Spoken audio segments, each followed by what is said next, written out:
Okay, good evening, everyone. I'm broadcasting live October 4th, 2014. Tonight, the plan is to do a Dhammapada video. So, we'll stick to the Dhammapada format, where I will now say something like, and now, welcome back, or something like that. And I'll start recording with a professional camera here. Hopefully that works. Okay, so we'll start with that. Robin was here and now she's gone, so I don't know. Maybe she'll be back.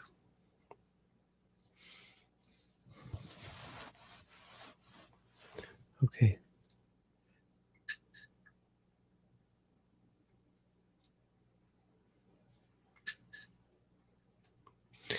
Hello and welcome back to our study of the Dhammapada. Tonight we continue on with verse number 77, which reads as follows. Ovadeya nusaseya asabhaja niwaraye satan hi sopiyo hoti asatan hoti appiyo, which means instruct and teach and prevent or forbid in regards to what is harmful, what is asambha, which means like not beautiful. If you do this, satan hi sopiyo hoti, such a person, in fact it's not saying you do it, it's saying one should. One should teach, one should preach, one should instruct, one should admonish, and one should forbid in regards to what is harmful and what is not beautiful. Not beautiful is a way of saying not wholesome, not related to goodness. The one who does so will be piyo, will be beloved, satang, of those who are mindful or of the good. Maybe it just means of the good. Asatang hoti appiyo, and they will be not beloved, unbeloved. They will be not loved, not liked by the bad, by the evil. Asatang. So this was actually quite an interesting verse, and another one of these aspects of the Buddhist teaching that teaches its unique piece of the puzzle of the Buddhist teaching. But it was told in regards to two disciples. We are told of the two chief disciples, who are Sariputta and Moggallana. And even though they had ordained from the two chief disciples themselves, and they were alaji, means they were without shame. They were bad monks. And the Buddha, like the Buddha said, even though a spoon dwells in the soup, stays with the soup. You put a spoon in a cup of soup. We had this verse already, right? A spoon in the cup of soup, it can be there for 100 years. It'll never taste the soup. And so it is with someone who is foolish and doesn't absorb the teachings of the wise. They can be surrounded by wise people, even be right next to Sariputta and Moggallana. I mean, what we wouldn't do to have that opportunity, and waste the opportunity. They just wasted it. What did they waste it doing? Well, apparently they went off with their followers and planted flowers and flowering trees and many other things besides. But they did all sorts of things that are considered to be waste of time and moreover harmful to one's spiritual development, because they cultivate this sense of desire and attachment and passion and so on. Yes, planting flowers does create attachment. Our spirituality goes higher than beauty. It goes beyond beauty. It goes to the ultimate, the highest, which is objectivity, which is this universal, this ability to understand the universe, which is quite beautiful in itself, but it has nothing to do with the appreciation of the smell of a flower or so on. Anyway, so they went off and did this, and word came back to the Buddha because they were acting inappropriately, and they were probably doing things to ingratiate themselves with the lay people, so it made it hard for proper monks to live there, because of course ordinary people who were probably not well versed in the Buddha's teaching, they would appreciate, the monks would pick flowers and bring them to the lay people, and people were like, oh, look at these people bringing us flowers, that must be what monks do. So when the monks came with their downcast eyes, they would say, who are these guys? They don't have flowers. They aren't fun. They aren't singing and dancing and playing with our children and talking to us about the weather and so on and so on. And they wouldn't run errands. The monks would run errands for them because the monks didn't have jobs, and that's a big no-no. I mean, for very much the same reason. Well, for many reasons, but one, because it's the monks who are practicing meditation that are expected to run errands for the lay people. Then there's a sense that you have to work for the food that people give you. Hey, I'm giving you this food, you better send this letter to this person, or do this for me, or do that for me. And then when are they going to practice meditation or study the Buddha's teachings and so on? So they did all these things that made it difficult for other monks to live there, because they just couldn't compete with this. And people weren't well versed enough in the Buddha's teaching to understand that it wasn't really of any benefit to have these monks running errands for them and so on, bringing them flowers. But the Buddha called Sariputta and Moggallana. He heard about this and called them up, and he said, go teach them. And if they don't listen to you, kick them out. Expel them from the order. But if they do listen to you, then bring them back and teach them. Because often it's just because of a poor leader. If you get the wrong person following you, you follow the wrong person. See, you can imagine they had like 500 followers each, I think. And you can imagine how that happens. Hey, I'm a student of, oh yes, who are you? Oh yes, I'm a student of Sariputta. I'm a student of Moggallana. Like, oh wow, you must be really a good meditator. You must be a great teacher. Let's follow you. But it makes me think of in modern days we get this as well. I'm a student of Ajahn Tong Siri Mangalo, and people, oh yes, you must be a great monk because he's a great teacher. But it doesn't always hold true. I think sometimes people will use this to their advantage. They'll use a teacher's name. You find this in spirituality, especially Buddhism. It's quite common. I'm a student of the Dalai Lama. Oh, you must be. It doesn't mean anything really. Ajahn Tong has many, many, many, many students of varying degrees of enlightenment. So don't go by such things.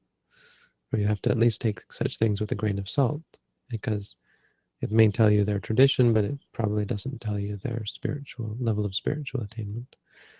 It may, if they're bragging about it a lot, it may show that not a very high spiritual attainment. But at any rate, so there were many, many monks following these two corrupt monks, and many of them would have just been misled, like the lay people, into thinking that that's how monks should act. And so the two chief disciples were instructed to go, and they went to see and did exactly that. Before they went, right, the Buddha explained to them why or how they should treat this situation. He said, Gacchata, go. There's something that he said, Ovadanto hi anusasanto apanditanam yeva apyo hoti amanapo, which is basically what the Dhammapada quote says. It says, those who are not wise, those who are not pandita, you will become unbeloved to them and undear to them. Amanapo, unpleasing. It will be displeasing to them, but panna, Panditanam panna, but for the wise ones, piyo hoti manapo, you will be dear, and or one will be dear, one will be pleasing to them. And then he told this verse. So that's the story. And then they went, and some of them listened, some of them didn't. Some of them left the monastic life thinking, "What? You got to meditate? You've got to keep all these rules? That's not what I signed up for." And they left. And some of them were expelled. So how does this relate to our practice? Well, the first interesting aspect is in regards to what is proper practice and what is not. In Buddhism, it's a fairly, what do you say, straight and narrow path. There's not a lot of leeway, not a lot of wiggle room.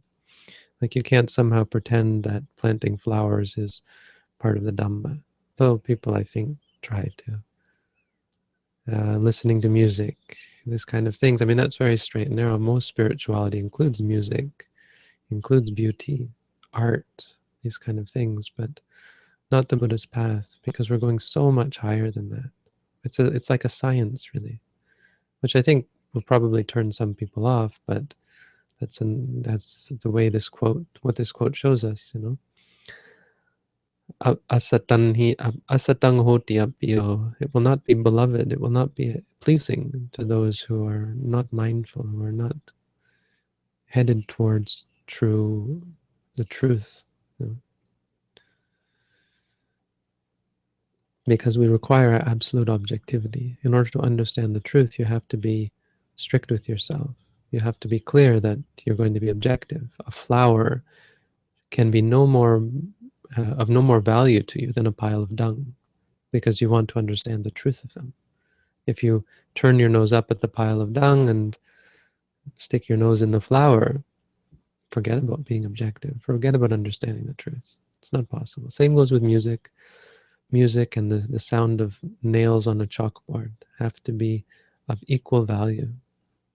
You can't place value judgments, because that's subjective. It's not objective anymore. It prevents you from seeing the truth. But those who understand this, those who are wise and are really keen on truth and understanding, they will appreciate. They'll appreciate such things. They'll be interested in such things. So that's important. It's an important thing to make known at the get-go, so people don't have these wrong ideas and end up bad-mouthing, or end up being disappointed and being upset that they were tricked into being objective. But the other thing is in regards to instruction, and it's something that we have to remember ourselves. Sometimes when we don't like the instruction, it's not the instructor's fault. Sometimes it is. Sometimes the instructor is teaching that which is harmful. Of course, this wouldn't have been the case with Sariputta and Moggallana, but it can be that a teacher can teach something that's harmful, which is what's wrong with this idea that all teachers are equal, or all teachings are equal. So people say all religions teach the same thing, which is not really true, because a religion could easily be made up that teaches terrible things. Same goes with teachers. But this quote, it's unspoken here, but the opposite holds true, that that which is harmful, that which leads one away from the truth, leads one to delusion, would be quite pleasing to those who are asatang, those who are not on a good path. And it would be displeasing to those who are on the right path. And so you say, well, how do I know what's right then? This is the danger of just taking things based on your likes and dislikes. The whole idea of follow your heart that we often ascribe to in the West. Follow your heart, or listen to your gut feeling. There's no reason to listen to your stomach or your intestines, for that matter, or your heart, for that matter. It's interesting. This same saying exists in Asia. In Thailand, it's Tam Jai. Tam Jai means follow your heart. But the funny thing is, Tam Jai is usually considered to be a criticism. Like, oh,คนนั้นตามใจตลอด. Or it can be used, they say, oh, that person just follows their heart all the time, as an insult, not an insult, criticism. Because they don't use wisdom, they don't use mindfulness or discernment, they just follow their heart. Which we think, oh, that's a good thing, follow your heart. Not in Buddhism. Or they'll say, คนนั้นตามใจลูก. They just follow the hearts of their children, which is also a problem from a parental point of view. You can't just follow the hearts of your children. Heart here means emotional, or the mind, or the intention of the person. So you can't just follow your intentions. You have to use discernment. In fact, you shouldn't trust yourself. You know, we've gotten ourselves into this mess. Any suffering you have, any mental problems, any bad habits you have, addictions, well, you did it to yourself. So why would you trust your mind? Why would you listen to your mind? The untrained mind is your worst enemy, the Buddha said. Of course, the plus side is that the trained mind is your greatest friend. But that's the truth, is you have to train your mind. And this verse doesn't give us any indication of how to know what is the truth and what is not. It's not talking about that. It's talking about, specifically, it's talking about when you know the truth, don't be afraid to say it. And don't be worried that people are going to be upset. That's the third thing that this says. But before we get to that, just talking about, it tells you not to follow your heart, not to follow what you like and dislike. That's what I wanted to point out as the second point, is that you have to follow your wisdom. You have to follow knowledge. You can't circumvent that. There's no gut feeling that's going to tell you what's right or not. You have to see it clearly for yourself. And until you see it clearly, be very distrustful of your heart and your mind, because they will trick you. They're not yours. They're based on causes and effects that are complex, sometimes helpful, sometimes harmful. Sometimes helpful, but helpful in leading you towards a dead end. So it seems, oh, well, this is working just fine, and then you smash up against a wall of bricks, metaphorically speaking. But the third point is, when you do know the truth, which is what the Buddha is really saying, ovadeyanusaseya, teach, instruct, don't be afraid, just because people don't like it. Or the Buddha often said, don't teach if you know the person is not going to listen. You know, sometimes you have to be careful if you're just going to upset them. But I think the point here is that there was a whole group of monks, and it was like what you call triage, or triage in medicine. You know, don't worry too much about those who you can't save.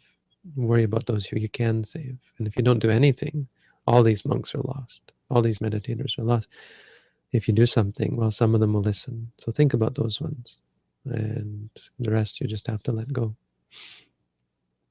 And so the Buddha told them in this specific case to go and teach all these people. But it doesn't mean go out and preach to people, and then when they get angry, say, that's your fault, you're just a useless person. No, there's a time and a place to teach. And if you're teaching and people aren't getting anything out of it, then you are at fault as a teacher. It means either your teaching is terrible, or it means you're teaching it. You don't understand yet how to teach, who to teach, when to teach. So don't always just go and teach, but it means don't be afraid. And if a person doesn't understand the teaching, don't give up the teaching. Just understand that, well, I'm not perfect, so I can't know exactly who's ready to understand the teaching. Obviously that person wasn't, so doesn't mean I should give up. There's no reason to think that the teaching's at fault, or the truth is any different. Doesn't mean it's not true. It just means that person isn't ready for it, potentially. But again, you have to be sure. You can't just say, well, I think this is right, and this is my teaching, and therefore, you know, they all can get lost if they don't like it. No, don't follow your heart. Follow the truth. So interesting teaching, quite useful for meditators. And one more verse. So thank you all for tuning in. That's the teaching today.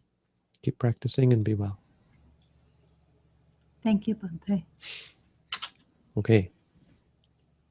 So that's the making of a Dhammapada video, which means it's going to be in this session. So this video that we're doing right now is going to be on YouTube. But once that gets converted to a YouTube format, well, a bit smaller format, it'll go up under the Dhammapada series as verse number 77. So let's see, maybe I can do this every day. Sorry. Just going to turn some stuff off here.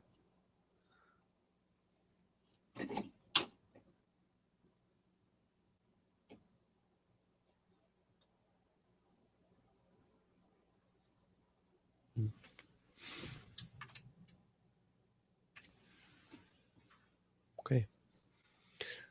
Any questions? Yes, we have questions. Hi, Robin. Hi, Bhante.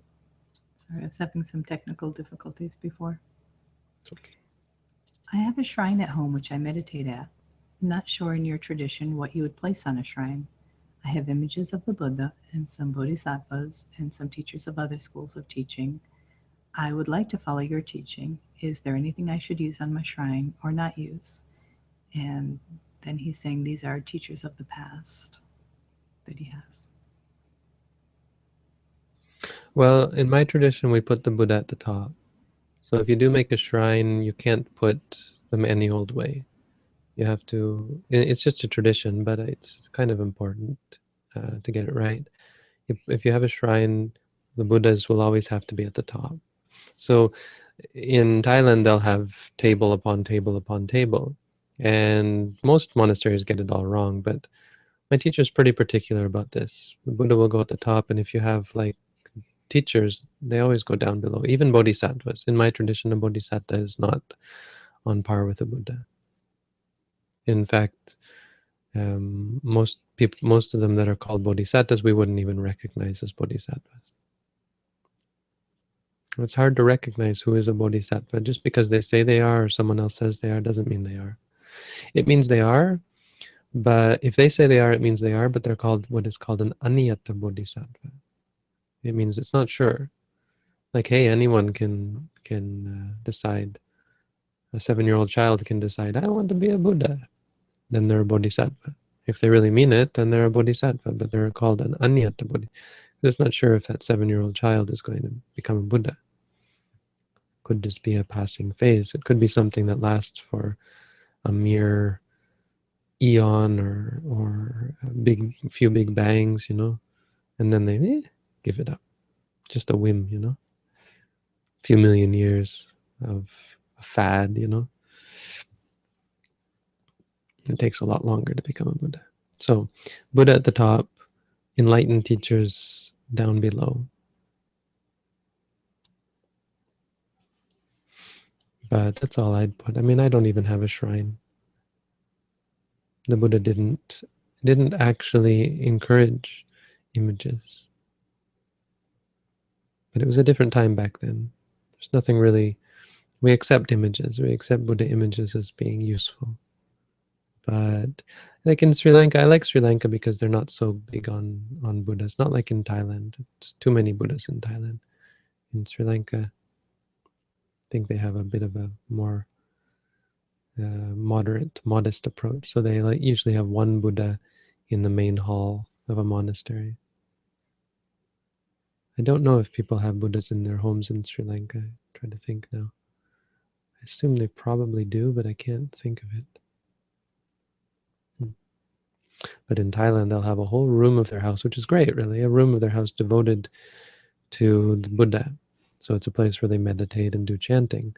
And there'll be a table, and some of them are so elaborate. There will be 100 Buddhas and pictures and just everything, because it's a real trade in Thailand. Not in a bad way necessarily, but some part of it is bad. It's a big money-making scheme in some ways.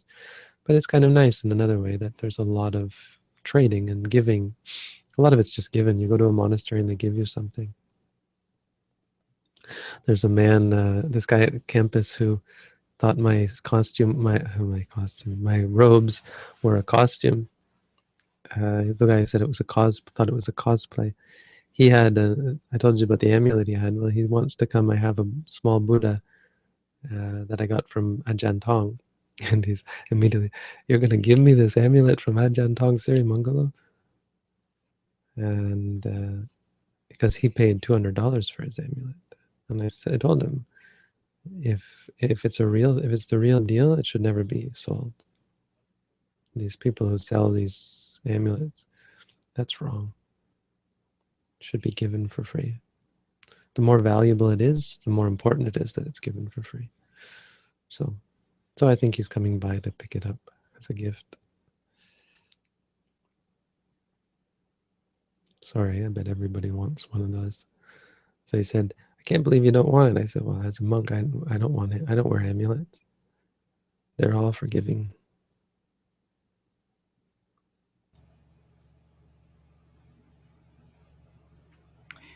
Another question on the right-hand column for meditators in the list below.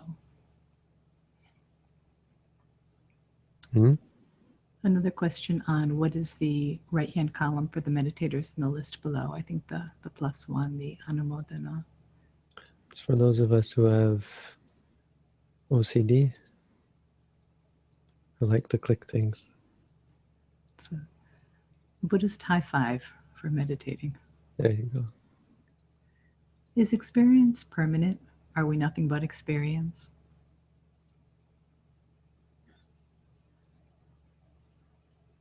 Yes, we're nothing but experience. Is the Sotapanna constantly fixed on mindfulness? No. No, a Sotapanna has perfect morality. That's all that they're good in. It's an Anagami who has perfect concentration and an Arahant who has perfect wisdom. Would even an enlightened person have perfect mindfulness, or a mind constantly fixed on An mindfulness? Arahant would always have a mind with mindfulness. Okay. I'm not entirely sure, technically speaking. I mean, technically speaking, not every mind is, I mean, minds are, it's a very moment by moment by moment. So in each experience, there's like up to 17 different minds, and each one has its specific function. I'm not sure that they all have mindfulness. But now it occurs to me that probably each mind has sati.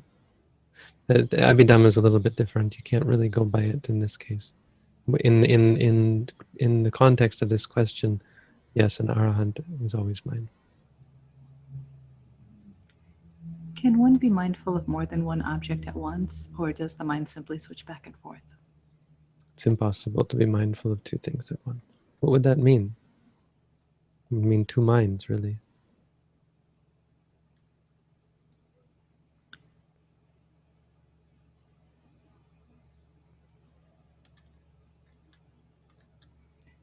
Bhante, could regular meditation accelerate the fruition of kama, both good and bad fruits? Yes, that's apparently a thing. I mean, it seems to happen. One clear example you can see is when you're meditating and bad things you've done or good things you've done come to you. That's the result of the karma. You feel bad about the bad things and good about the good things. And that's a clear example of this. Now, it's more complicated when you're dealing with external results, but that does seem to occur as well, to some extent. I mean, think of it like this. You're not reacting. You're not running away. You're not protecting yourself. So all of the things that would prevent karma from coming to fruition are gone.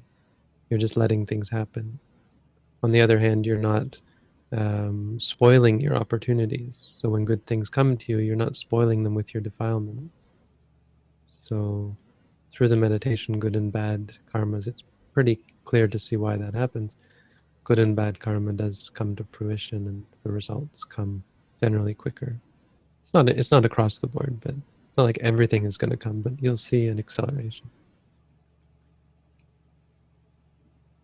How can we know if our minds are getting stronger with our practice?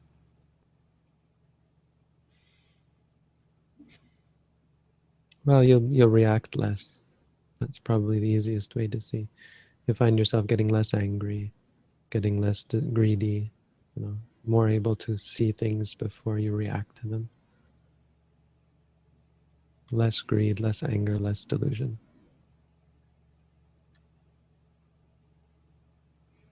Could Vipassana be said to also develop concentration ability despite being different from samatha jhana meditation? Of course, you need concentration, otherwise you can't see things. The difference between samatha and vipassana is samatha takes a single object repeatedly. Vipassana has the same sort of concentration, but it takes different objects each moment because the objects are real. The objects of samatha meditation are concepts, so you can take the same object repeatedly, like the Buddha. Well, you can think of the Buddha every moment, but when you hear the Buddha talking, the sound arises and ceases. So if you take the sound as an object, or seeing, even seeing arises and ceases, even though it's hard for us to see the arising and ceasing normally. It is occurring momentarily, one moment of experience at a time. But the concentration is the same. It's just a different object. So the result is different. With samatha, you become calm. With vipassana, you see impermanent suffering and non-self. Bhante, could you tell us about the origins of the noting technique? Well, the way we do it, see, in the Visuddhimagga, I mean, I want to say it's older than the Buddha, really. But the reason we do it today is because we have records of this from the Visuddhimagga. In the Visuddhimagga, it talks about meditation techniques, and almost all of them are using a mantra, saying to yourself, blue, blue, blue, or earth, earth, earth. It would be in Pali, patavi, patavi, patavi, and so on. Even with mindfulness of death, what do you say? You just say death, death, death. With the parts of the body, it's kesa, loma, nakha, danta, tajo, mangsang, naharu, ati, ati, minchang, and so on. And then you just take one kesa, which is your head hair. So the idea of using a mantra is ancient. Now, adapting that for vipassana meditation isn't a far stretch. If you're saying, well, that's how meditation is performed, then we just change the object. Like the Buddha said, gachanto va gachamiti bhajanati. Well, we understand that to mean you really do say walking, walking. When you're walking, you say walking, walking, walking. And that's a proper meditation technique. Why? Because you have a mantra. If you're not using the mantra, we don't consider it to be a proper meditation technique. Now, many people do, but I think our tradition has a solid defense as to why we see things the way we do, because that's the tradition. A mantra is, it's called parikama bhavana. It's the precursor meditation until you attain jhana, which in our case is trying to attain the lokuttara jhana of nibbana. So I hope that's not too complicated. That's the answer. Thank you, Bhante. How could I go about talking someone out of hunting and killing? I'll tell you a story. It was a bit of a failure, but it was a successful story for a while. My father used to hunt, and I made a deal with him because he wanted me to go. I mean, I started off me being mindful, being meditative, and then talking about the 5 precepts. How, killing, I don't believe in killing, stealing, and so on, even animals. And you let them know that, and then it's up to them, they're going to take a side, probably their side, but they know where you stand. And if you're firm in that, that will affect them. They'll have to defend themselves, and it's indefensible. I mean, you don't have to argue with them, but if you let them know, then in their minds, they've heard this. A lot of the reason why we don't keep the 5 precepts is because we never heard of them. Why would I not kill animals? No. Noah, Noah was the first mediator in the Bible, and God gave him permission, said, go and kill all the animals. Well, he didn't quite say it like that. He said, now you will. So this is the tradition. I mean, killing is good. Killing animals is great. So they say, right? And then, so my father was, so he was a little bit moved by that, and he asked me whether I thought he should get his hunting license, or doe tag, which is a tag that lets you kill a female deer, because you need to get a special tag. So he wasn't sure if he was actually going to hunt that year, and I didn't really say anything. I was thinking at the time that it's not really proper to try and admonish our parents, because we're not their teachers, not directly anyway. And so then a few days later, we were talking, and he said he wanted me to go back to university, because I had dropped out to go practice meditation. This was before I was a monk. And so I said to him, I was actually waiting for this opportunity. I said to him, I said, I'll go back to school for 1 year if you stop hunting for 1 year. And he said, no, I want you to finish your degree, not just 1 year. I said, okay, well, I'll finish my degree if you finish with hunting. And my stepmother was there, and she said, oh, you can't bargain with the kind of, this isn't something you bargain for. My dad said, no, I'll agree to that. And he agreed to it. And so that was this bargain that we struck out. But it was really partially, I think, because he was at the time sort of in tune with what I was doing. Now things changed, and I eventually couldn't hack school at the time. I was a new monk. I ended up ordaining after that, and then I just couldn't take it, and I said, look, I have to quit school, go back to Thailand. And he started hunting again. But he never really got back into it. But he was still into, I think he stopped hunting because of his daughter was also, my half-sister was against it as well. But I think it's a good example. I just didn't pay too much attention because I went away to Thailand, and I was much more absorbed in my own struggles. Now he's stopped, I think, pretty much killing. But, I think in the end I've had to let go a little bit. So it's a twofold answer. One, yes, there are ways of being a good example. If the person's close enough to you, they might listen. But two, you sometimes just have to see that, we go our own ways. And if a person's not on the same path as you, then our paths diverge. That's it. You do what you can. Sometimes you just have to accept that you can't change people. They have to change themselves.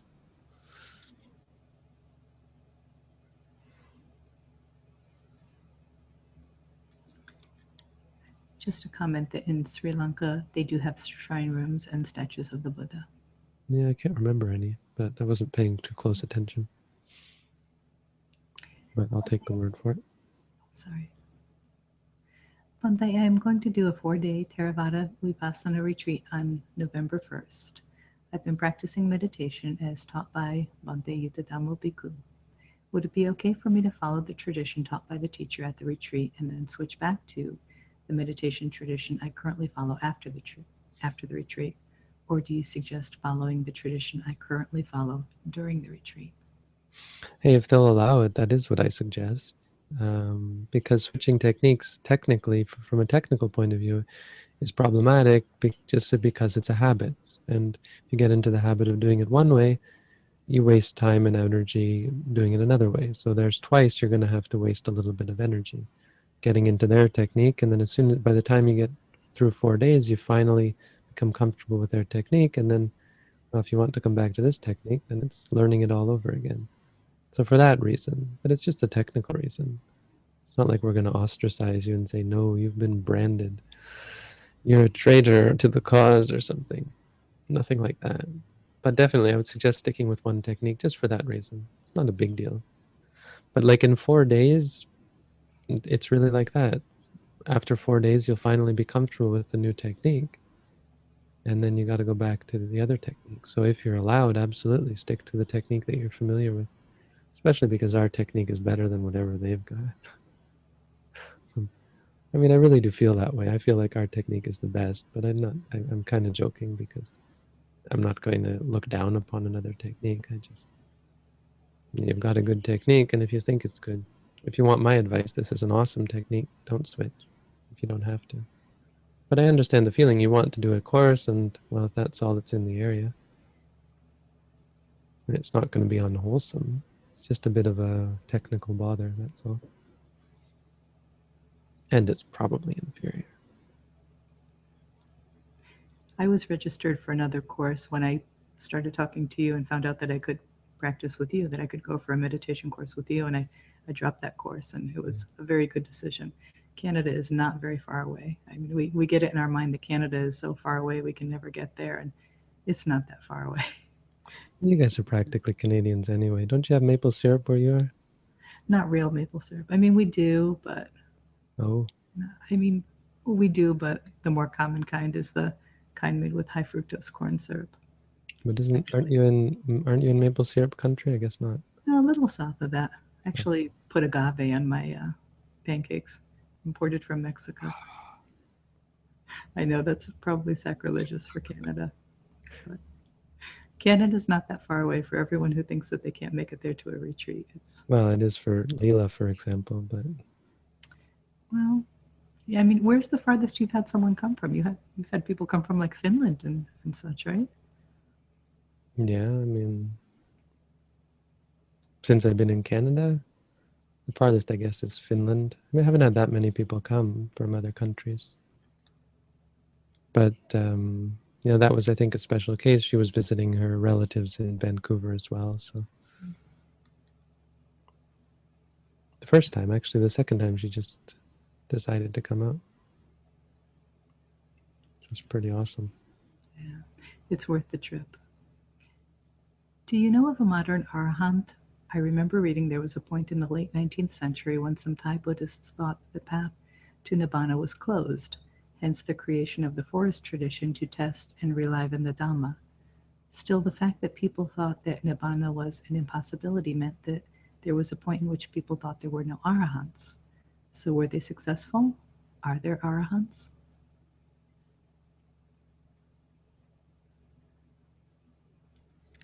Can't really answer that question. And I don't think it's really that important. And practice the meditation as you know it. Practice the Buddhist teaching. The Buddhist teaching is there. The four satipatthana are there. The Buddha said, as long as people practice the four satipatthana, there will be the four kinds of holy people in the world.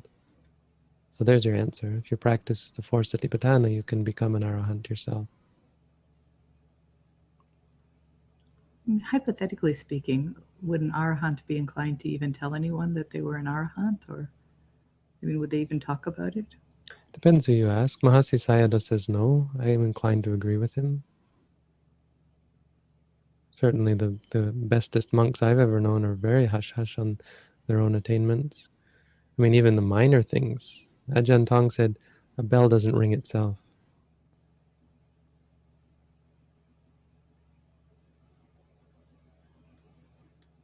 Rakhang mai dang ing.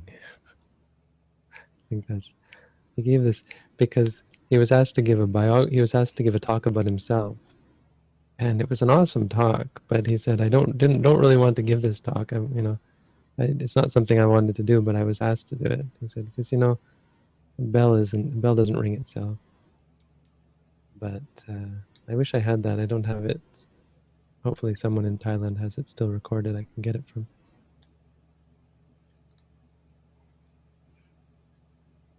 If thinking stops or subsides after noting, isn't that a lack of objectivity because it eliminates the object that is being observed?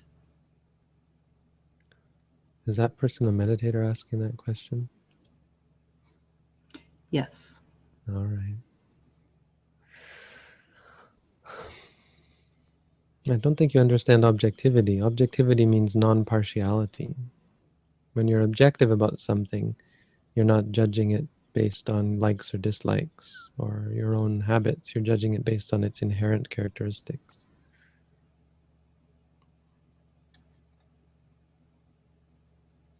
So when you see the thinking subsides, well, that's seeing its inherent characteristic as being subject to dissolution, subject to cessation.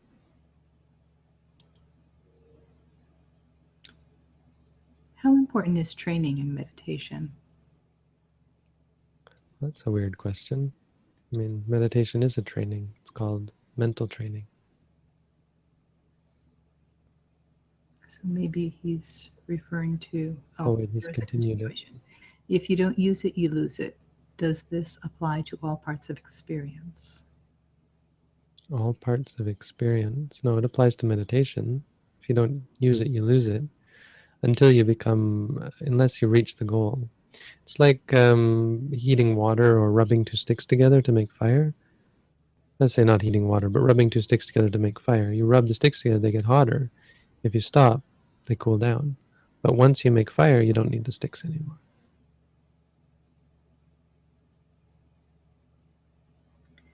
Bhante, could you advise me? When I spend meditating for relatively short periods, it gets easy for me to let go almost every attachment I have. This led me to trouble at keeping a social life, as having a stable job and living with my family. What should I do? Become a monk. If you're there, do it. Put up with it. Don't be the monk who walks into the pit of hot coals because he says, "Oh, I don't care." Sometimes you have to care as a function. Go around the pit. So do your job. Do your duty until you can be free from it. Knowing that your goal is to one day leave the home life and become a recluse. But until you can do it, you have to avoid the pit. How about the social life? Any advice on trying to keep up a social life? Don't. It's useless. So we were talking. It's funny. I went to the Gandhi Peace Festival today. It was great. It was cold, small, mostly Indian people. Gandhi is. He's mostly followed still, like zealously followed by Indians. So it wasn't that. There were a lot of Westerners as well, but it was probably at least 50% Indian people. But really nice. It was I met an old professor from McMaster, and he kind of maybe recognized me, but probably not. I was in his class for a semester. He's a really good teacher. And so he's coming to our peace walk. I told him about our peace walk. He's retired, but I still can't remember. He couldn't remember me. And I remember him, of course, but I don't remember his name. So I didn't actually ask him his name. But I went to these tables, and I went to Amnesty International's table. There's this conscientious objector, which is really interesting. They calculate what percentage of their taxes go to war, go to the Ministry of Defense, I guess. And they withhold that amount, and they send it to an organization that keeps it for them, a peace organization that keeps it, and I guess invests it as well in peaceful things. And then they let the government know that they've done that. And eventually the government comes and takes it out of their pension or something like that, or takes it out or whatever, finds a way to get it back. But so they can't actually succeed in keeping the money from the government, but they succeed in not giving it to them. Yeah, that was really interesting, and I kind of support that. It's not like I'd be so concerned about going out of my way to do that, and maybe you could be critical of it, but I think it's a solid defense, especially when even in Canada we're keen on bombing people and so on.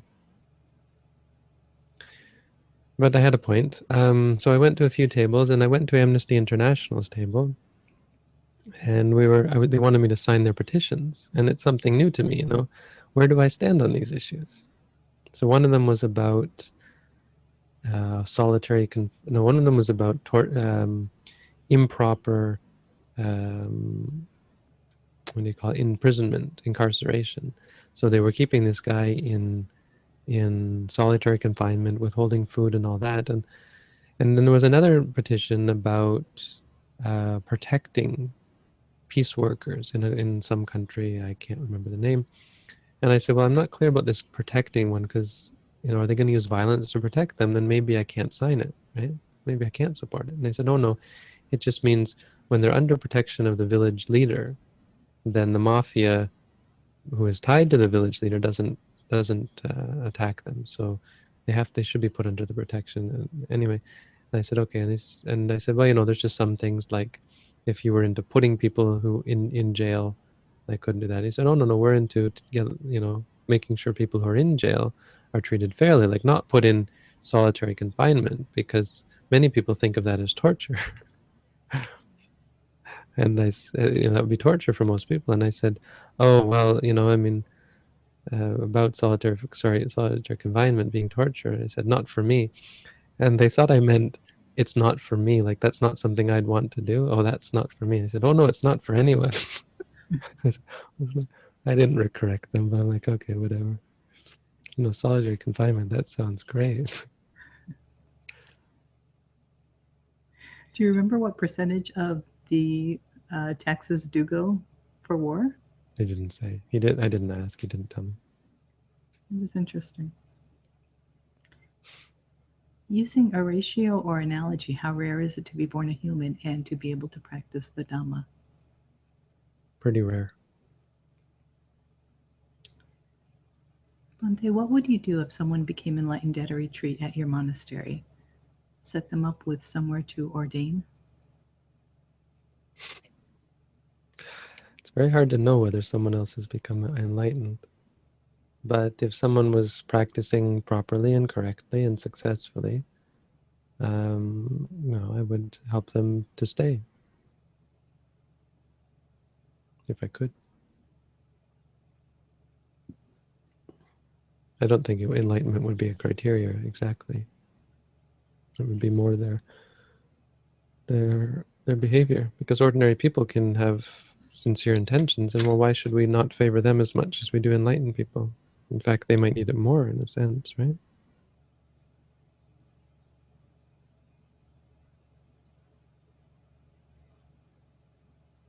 I wonder if that was a question based on our understanding that if a person becomes enlightened, they must ordain within 7 days or they'll die. Is that correct?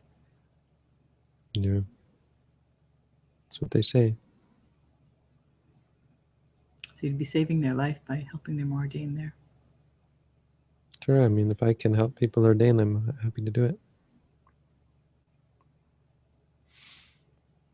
But it's not going to happen unless you're a strong meditator and doing lots of meditation and doing well at it. It's just too much bother otherwise. You end up wasting lots of energy, and it ends in failure in many cases. So you could say actually it's kind of useful if people ordain temporarily, but it's just not proper. It puts too much strain on the organization.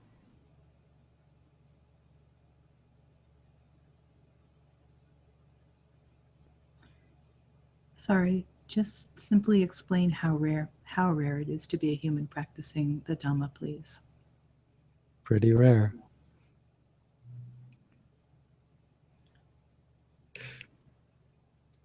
I'm a jerk, no? Good night. I've had enough. Sorry. Thank you, everyone. Thank you. I think I'll end on a down note. Sorry, Stefano. But that's enough. Have a good night. And thank you all for tuning in. And hope to see you tomorrow. Good night, Bhante. Good night.